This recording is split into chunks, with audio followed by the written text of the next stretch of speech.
A couple of questions for both of you. Oh, we'll start with Tim. You've got the microphone in front of you. What are your pre-match meals? Well, I guess the night before you just get a good balance of everything. You get some protein and some vegetables and a little bit more carbohydrate heavy, and try and get some short-term energy for the match. And always got to eat enough. At least I know that's important for me. John, do you have any pre-match rituals, food-wise? Yeah, I actually, a lot of times, Tim will say on these matches, you don't know exactly when you're going to play. You know that you're Or in? Yeah, exactly. You know that you're third up, but that could take after there's two matches before you, that could take an hour and a half, or that could take 5 hours. It all depends on how long those matches before you go. But for me, I try to time it, and what I eat is just a peanut butter and honey sandwich before I go on. It gives you energy, and it's actually pretty long-lasting energy. So that's what I actually did that all of last year, and I think it helped. Obviously, because I was able to play for 11 hours too. So I think that little meal before a match works for me. How long is your typical warm-up, John? Before a match? Yeah, I just says mine's pretty short. I will run around for a little bit and stretch, so I already go on the court feeling pretty loose, and then I'll just hit the ball around for about 20 minutes. Just try to. The goal of my warm-up is just, I'm not trying to work on my game or anything. I'm just trying to break a sweat.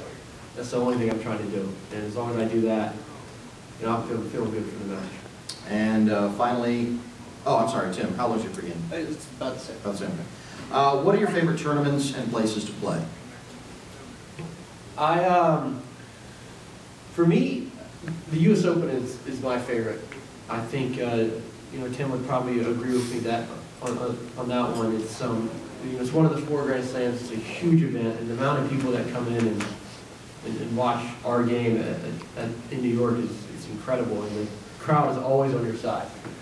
A lot of times we're playing in Europe, we're playing in Asia, 98% of the crowd is not on your side, but for those 2 weeks in New York, you have 100% of it, all for you, and that's a tournament that all Americans try to peak at. You want to be playing your best at that event, and it's for me that's a real special tournament.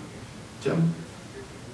I'd have to agree with John again. He's answering these questions pretty well. But like he said, there's a whole series of tournaments in the States leading up to the U.S. Open, and it's with the intent to really peak for New York. And so, as all of us Americans really center our year around that, and I think if you ask almost any American, he'd agree. Next question is for Tim. Tim, how much does it mean for tennis in Milwaukee to have role models like you? Someone who doesn't have the size of some,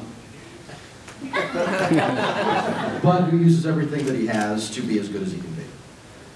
Well, I don't know. This might be the first time I've been called a role model, so thank you. But I guess it's, you don't see too many undersized guys in sports, and I think it's just a testament to some hard work and dealing with what you've got. And I didn't get my dad's height; I got closer to my mom's. It's all right. You got better hair. right there with you, Phil. Right there with you. For now. Finally, for both of you, how hard are you going to go at it tomorrow? Is it going to be full on? And do you have any trash talking that you would like to do with each other? I'm hoping not that John doesn't raise my rent. No, I think we're both going to go at it pretty hard. I know we're both going to try and make it fun for everybody, and hopefully John will let me get a racket on some returns. John, any final thoughts?